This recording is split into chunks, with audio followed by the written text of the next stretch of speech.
बिस्मिल्लाहिर्रहमानिर्रहीम। अस्सलाम वालेकुम नाज़रीन। मैं आपके खिदमत में आज एक नए मौजू के साथ हाजिर हूँ और मैं आपसे आज सरकारी मुलाजमीन के एक अकोमोडेशन, उनके रहाइश के जो मसाइल हैं उस इशू पर बात करना चाहता हूँ।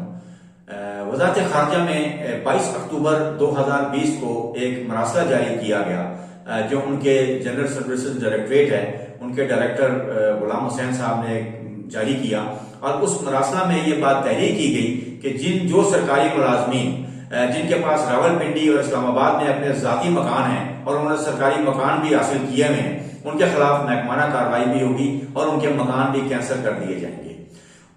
ये नोटिफिकेशन उन्होंने जो जारी किया उसमें बाकायदा उन्होंने रूल का हवाला दिया है, रूल 3/6/2002 और रूल 16/2002 का हवाला दिया है। उसमें ये जो इसकी जो रूल है उसमें यह है कि जो सरकारी मुलाजमीन अपने सरकारी मकान में किराएदार को रिहाइश पजीर रखते हैं और किराए पे अपना मकान देते हैं, उनके मकान जो है ना वो सबलेटिंग होती है, फिर कैंसिल कर दिया जाता है।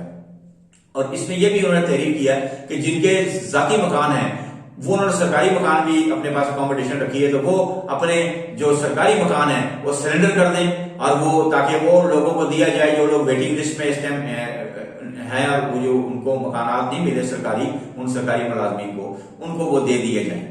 उस पर सरकारी मुलाजमीन जो हैं वो काफी उनके अंदर एक बड़ा परेशानी का एक रद्दोमल पाया जा रहा है और क्या कहते हैं वो उनके जब उनका मौकफ लिया गया तो उनका मौकफ जब हमने लिया तो उन्होंने इस चीज पे इंसिस्ट किया कि हमारे पास अगर कोई मकान जाती रावलपिंडी इस्लामाबाद में है तो हमारे साथ को माली परेशानियां भी हैं कि हमारी ये तनख्वाहें हैं जो हमें गवर्नमेंट ऑफ पाकिस्तान जो तनख्वाह देती है वो तनख्वाह इतनी नहीं है कि हम अपनी जायज जरूरियात पूरी कर सकें। उसकी वजह यह कि मुल्क में जो बढ़ती हुई महंगाई है उसके तहत जो तनख्वाहें हैं वो उनको पूरा नहीं कर पाते अपने जरूरियात को।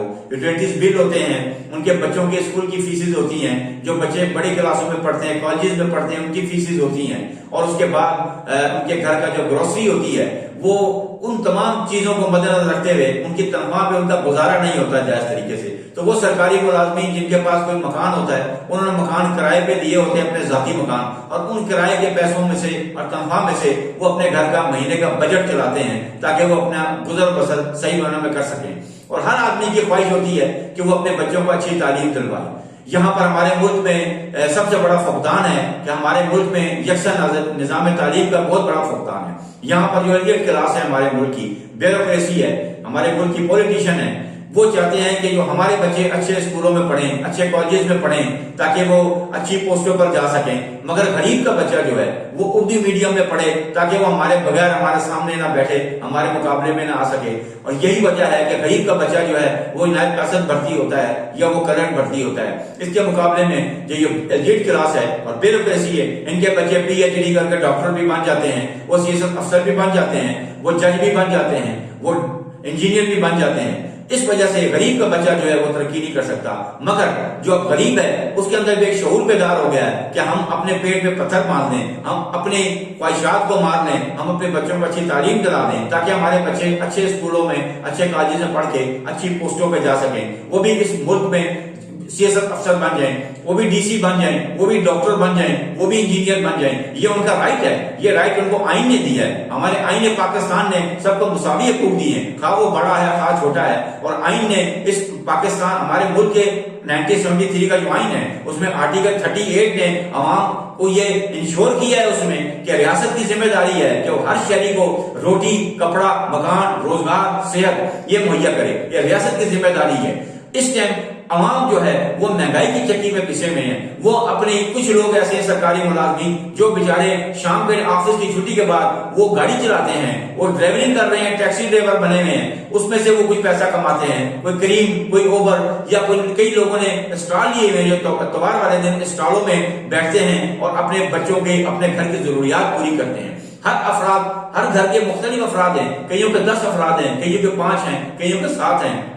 वो उन अफराद को लेके अपनी जिंदगी की, अपनी इस परेशानी की आलम में अपनी जिंदगी गुजार रहा है। उनकी जो उनकी लॉजिक है उन मुलाजमीन की भी दुरुस्त है, वो क्या करें जब उनकी जरूरियात पूरी नहीं होगी तो क्या करें।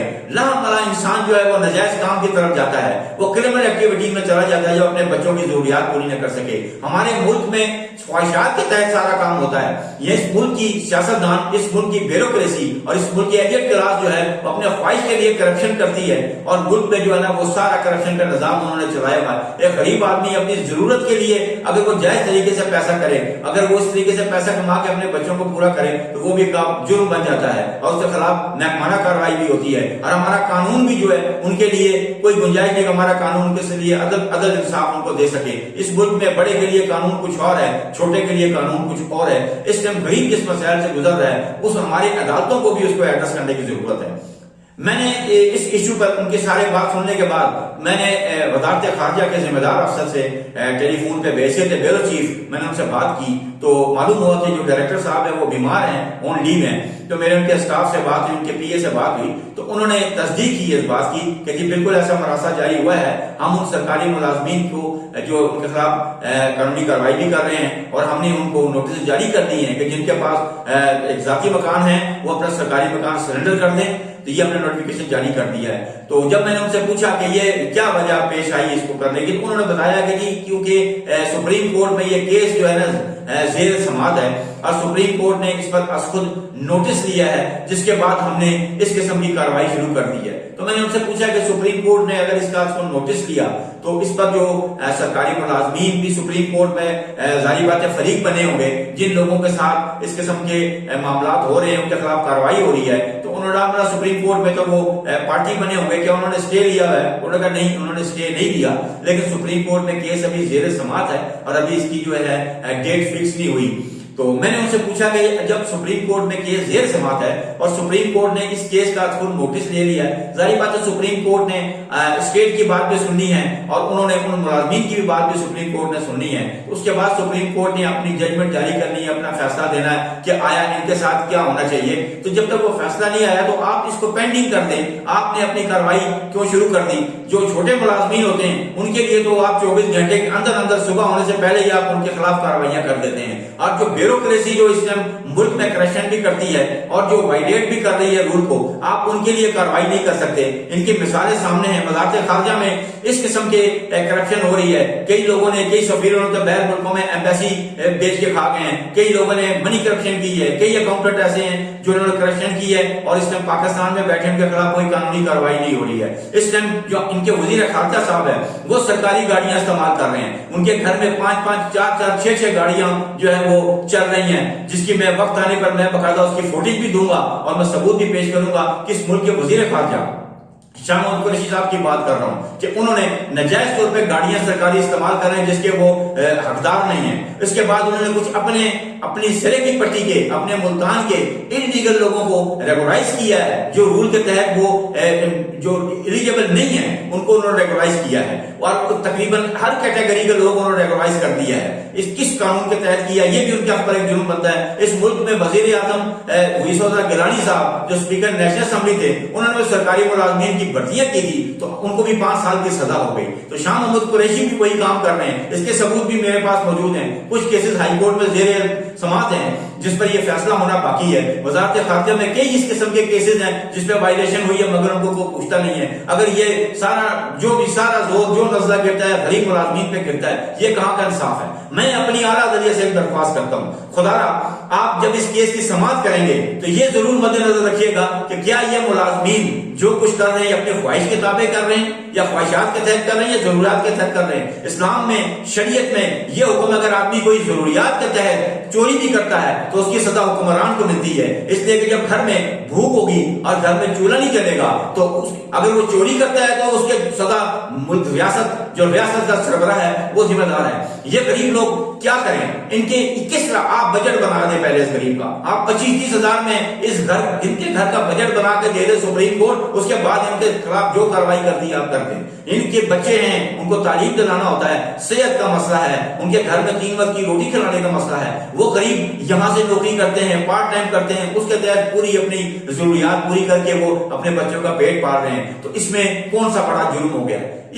इसको सुप्रीम कोर्ट, मेरी मोहबाना अपनी आला अदालत से दरख्वास्त है कि इस पर यह गौर करे और इस पर यह देखे कि उन लोगों को या तो फिर इतना फैसिलिटेट कर दे सुप्रीम कोर्ट या रियासत इतना फैसिलिटेट कर दे कि वो अपनी जरूरियात पूरी कर सकें, वो अपने बच्चों की फीसें दे सके, यूटिलिटी बिल दे सकें, वो अपना इलाज करा सकें, 3 वक्त की रोटी अपनी इज्जत से अपने बच्चों को दे सकें, तब तो फिर आप इस किस्म के कानून नाफज करें। अगर आप उनको जरूरियात पूरी नहीं करते तो आपको ये कानून नाफज करने का कोई हक नहीं है। इस किस्म का आपको गरीब के ऊपर किसी किस्म का भी एक्शन लेने का या कार्रवाई करने का कोई हक नहीं है। मैं एक और बात बताता चलूं आपको, अगर सरकारी मुलाजिमीन के साथ आपका ये रवैया है तो मैं आपसे पूछता हूं कि क्या वो एमएनए या वो ब्यूरोक्रेट्स जिन लोगों ने मकान तो आप छोड़ दें, उनके फार्म हाउस हैं, गुलबर्ग में उनके फार्म हाउस है, डीएचए में उनके फार्म हाउस हैं, उन लोगों ने प्लॉट लिए हुए हैं, उन लोगों ने मकानात बनाए हुए हैं, महल बनाए हुए हैं, क्या उनके खिलाफ भी कभी कोई पूछेगा, कभी उनसे भी कोई सवाल करेगा, उनके खिलाफ भी क्या महकमाना कार्रवाई होगी? मेरा यह सवाल है। Supreme court